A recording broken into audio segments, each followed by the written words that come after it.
Ji student,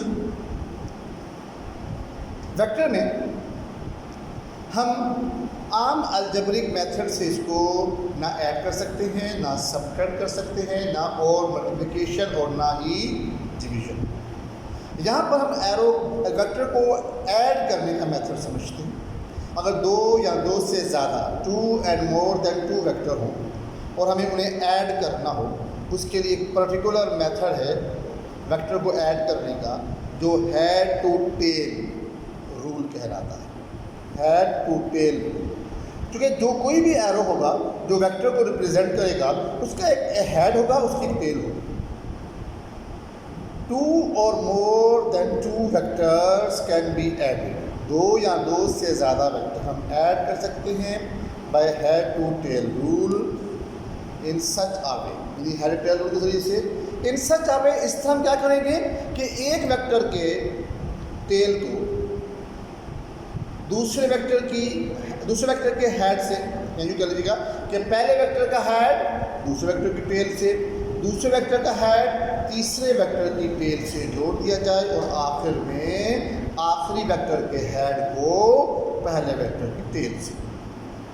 in such a way that we put the tail of the second vector to the head of the first vector।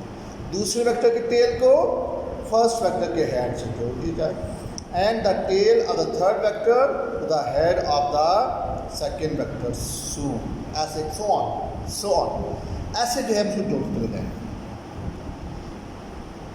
Negative vector, अगर vector का magnitude, दो vector हैं, दोनों का magnitude same है मगर दोनों की डायरेक्शनें ऑपोजिट हैं, तो ऐसा वेक्टर कहलाएगा negative vector. If we have 2 vector of same magnitude, दो वेक्टर हैं जिनकी लेंथ बराबर, फर्स्ट किया दोनों की लेंथ 2-2 सेंटीमीटर है, मगर एक की डायरेक्शन ईस्ट है और एक की डायरेक्शन वेस्ट है, एक प्लस एक्स एक्सिस पर है, एक माइनस एक्स एक्सिस पर है, दोनों की डायरेक्शन अपोजिट होगी, तो ये क्या कहलाएगा? ये negative vector. But one of them has opposite direction, the first vector, it will be the negative of the first vector. इसे क्या बोलेंगे? पहले वेक्टर के लिहाज से दूसरा वेक्टर जो है वो नेगेटिव है। Resultant vector, head and tail rule में जब हम आखिरी वेक्टर के हेड को फर्स्ट वेक्टर की टेल से मिला देंगे तो जो वेक्टर मिलता है वो रिजल्टेंट वेक्टर कहलाता है। रिजल्टेंट वेक्टर दोनों वेक्टरों के समेशन, एडिशन को शो करता है। The process of combining the one और more than 2 and more than 2 vector, दो या दो से ज़्यादा वेक्टरों का जो कम्बिनेशन है to produce a single vector, इसको हेड एंड टेल रूल में था, जो एक सिंगल वेक्टर की सूरत में हो, having the combined effect of all vector, जो तमाम वेक्टरों के कंबाइनिंग इफेक्ट को जाहिर करता है, इसका रिजल्टेंट वेक्टर। सपोज एक वेक्टर ए है, सपोज एक वेक्टर बी है, दोनों को प्लस किया हमें आर मिल जाएगा। आर हमारे पास रिजल्टेंट वेक्टर है जो वेक्टर ए और वेक्टर बी के एडिशन को शो करता है। वेक्टर के अंदर एक बहुत इंपॉर्टेंट चीज़ है, वो ट्रिग्नोमेट्रिक रेशियो है। ट्रिग्नोमेट्री ये मैथ का एक सब्जेक्ट है, टॉपिक है, एक क्लासिफिकेशन लिया जाता है, टाइप्स, मैथ की टाइप, जो आपने मैट्रिक मैथ के अंदर आपने तफसील से पढ़ना है। हम इसमें जो है वेक्टरों को ऐड करते हैं, ट्रायंगल शेप बन जाती है, कोई भी ज्योमेट्रिकल शेप बन जाती है। वो जैसे एक ट्रायंगल है, ट्रायंगल के 3 साइड होती है, 3 एंगल्स होते हैं। 3 साइड से बेस, परपेंडिकुलर एंड हाइपोटेन्यूज, और 3 एंगल होंगे तो 6 चीज़ें बन जाती हैं। 3 साइड और 3 एंगल, 6 चीज़ें। हाँ, इनके बिटवीन जो रेशो पाया जाता है उसे कहते हैं trigonometric ratio. Trigonometry is an important branch of mathematics. It deal with the relationship between angle and side. इसमें कहा 6 होती चीज़ें, 3 एंगल 3 साइड, तो ये रिलेशनशिप है साइड्स में और एंगल में। The trigonometry ratio gives the ratio between the various sides of A trigonometry. ये वेरियस साइड है ट्रिग्नोमेट्री। जी स्टूडेंट, नेक्स्ट क्वेश्चन है Question number 2, define resolution of vector by using trigonometry ratio. Find its horizontal and vertical component. हमें trigonometric ratio के लिहाज से हमें resolution of vector resolve करने का मतलब होता है एक वेक्टर को दो कंपोनेंट में रिजॉल्व कर देना। जिस तरह ये डायग्राम है इसमें एक डबल एरो बताया गया है। इस डबल एरो एफ को हम दो छोटे vector F Y and F X में रिजॉल्व कर देंगे, तोड़ देंगे। तो रेजोल्यूशन मीन्स तोड़ देना। The process of splitting up a single vector into two or more vector is called the resolution of vector। यानी एक वेक्टर को, सिंगल वेक्टर को स्प्लिट कर देना दो या दो से ज़ायद वेक्टरों में, इसे हम कहते हैं resolution of vector is resolve into its rectangular component. तो ये जो F X and F Y है ये इसके रेक्टेंगुलर कंपोनेंट कहलाते हैं। हम इसको मैथमेटिकली प्रूव कर सकते हैं कैसे। We suppose that a vector F, इसके ऊपर एरो है, is shown by a representation line O A. ये ओ पॉइंट और ये जैसे हम बी कहते हैं ओ बी है, इसको आप ए कह सकते हैं। तो ओ बी से यहाँ पर मैंने ओ ए लिखा हुआ है, आप यहाँ पर इसको ए कह सकते हैं और इसको बी कह सकते हैं।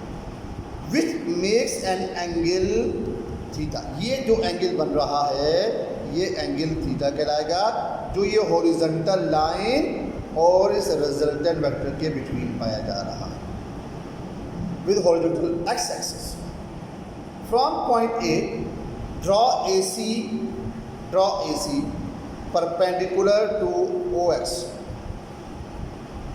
The line O A represent horizontal component a vector f dash denoted by fx। ये हो जाएगा fx and the line AC represent its vertical component। ये vertical component हो गया fy और ये हो गया horizontal component। thus the vector resolve into two rectangular component, एक fx में हो गया रिजॉल्व, एक fy में हो गया। find out fx component according to. A C का मतलब होता है A for according to right angle triangle O A B जो राइट एंगल ट्राइंगल है हम इसको उसके मुताबिक समझते हैं। ये फर्स्ट रेशियो है जो ट्राइंगल में बेस एंड हाइपोटेन्यूज के बिटवीन पाया जाता है। अगर हम बेस को हाइपोटेन्यूज से डिवाइड कर देंगे तो ये रेशियो बनेगा कॉस थीटा।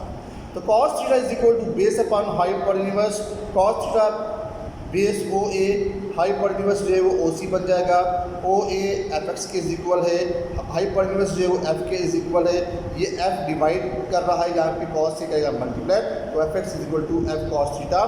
ये प्रूफ हो जाएगा, ये एक्स कंपोनेंट कहलाएगा। Find out vertical component F Y. ये परपेंडिकुलर एंड हाइपोटेन्यूज का जो है वो रेशियो है। जब परपेंडिकुलर को हाइपोटेन्यूज से डिवाइड करेंगे तो साइन थीटा रेशियो मिलेगा। Sine theta is equal to F Y upon F divide कर रहा है, यहाँ से मल्टीप्लाई करना है, तो F Y is equal to F sine theta. जी स्टूडेंट, हमने पिछले क्वेश्चन में जो बात समझी थी वो बात थी कि रेजोल्यूशन ऑफ वेक्टर कैसे होता है। हम एक वेक्टर को कैसे रिजॉल्व कर सकते हैं टू कंपोनेंट। अब अगर हमारे पास दो वेक्टर दिए गए हों जो कंपोनेंट हों, हम उस कंपोनेंट को कैसे जो है वो कंबाइन कर सकते हैं। Define rectangular component and resultant vector. हमें डिफाइन करना है कि रेक्टेंगुलर कंपोनेंट क्या होते हैं और रिजल्टेंट वेक्टर क्या होते हैं। जो वेक्टर एफ एक्स है वो एक्स कंपोनेंट है, जो वेक्टर एफ वाई है वो वाई कंपोनेंट है। एफ एक्स कहलाता है F cos theta, F Y कहलाता है एफ साइन थीटा। तो ये इसके दो रिजल्टेंट वेक्टर। यहाँ आप कह रहे हैं कि दो इसके rectangular component. If the angle between horizontal and vertical component is a right angle. अगर एक राइट एंगल हो, राइट एंगल का मतलब ये होता है कि 3 एंगल में से कम अज कम एक एंगल जो है वो 90 का हो। These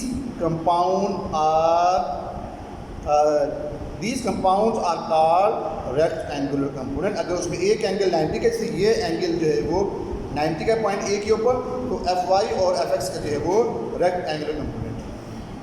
हम इन्हें एक्सप्रेस करते हैं Fx के साथ, Fx is equal to F cos theta, ये x कंपोनेंट है, Fy is equal to F sin theta, ये उसका y कंपोनेंट है। Resultant vector, the combination of a vector into component is called rectangular component. Mathematical express क्या होगा कि ये हमारे पास एक वेक्टर Fx है, एक वेक्टर Fy है, वेक्टर Fy की टेल को वेक्टर Fx से जोड़ दिया, फिर हमने जो है वो C को O से मिला दिया, हमें F मिल गया। ट्रायंगल तो पिछली तरह वाली है, मगर बनाने का मतलब ये होता है कि पहले Fx बनाते हैं फिर Fy।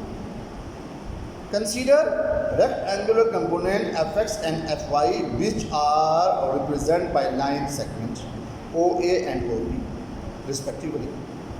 Line segment OA is x component, OA x पे मौजूद है, ये Fx है। लाइन सेगमेंट AC जो है वो y कंपोनेंट पर है, ये जो है वो Fy कहलाएगा।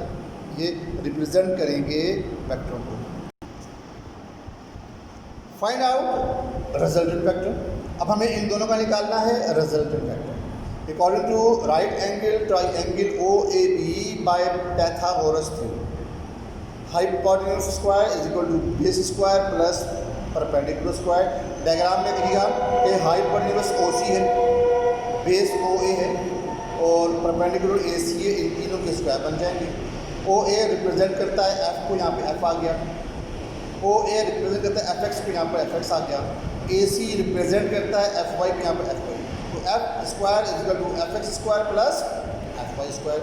यहाँ से स्क्वायर ख़त्म करेंगे, दूसरी तरफ आ जाएगा स्क्वायर रूट। तो F is equal to square root Fx square plus Fy square. ये इसका जो है वो रिजल्टेंट वेक्टर हो गया। अगर आपने इसका एंगल निकालना है तो tan theta is equal to perpendicular upon base. जब परपेंडिकुलर को डिवाइड करेंगे बेस से तो रेशियो मिलेगा tan थीटा का। Perpendicular Fy base Fx, theta को यहाँ रोक लेंगे, tan जब यहाँ पे आएगा तो ये tan इनवर्स, तो theta is equal to tan inverse Fy upon Fx। ये हमारे पास जो है वो वेक्टर रिजल्टेंट वेक्टर की डायरेक्शन है। प्यारे बच्चों, ये था आपका असाइनमेंट नंबर 8 का, असाइनमेंट नंबर 8 का लेक्चर। यहाँ पर आपका असाइनमेंट नंबर 8 कंप्लीट हो गया है। आप इस काम को स्कूल से कलेक्ट करें और फिर जल्द से जल्द आप इसको मुकम्मल करके चेक करवाएं, साइन करवाएं और टेस्ट की प्रिपरेशन करें। खुदा करीम आपकी मदद फरमाए। अल्लाह आपका हामी व नासिर। खुदा हाफिज़।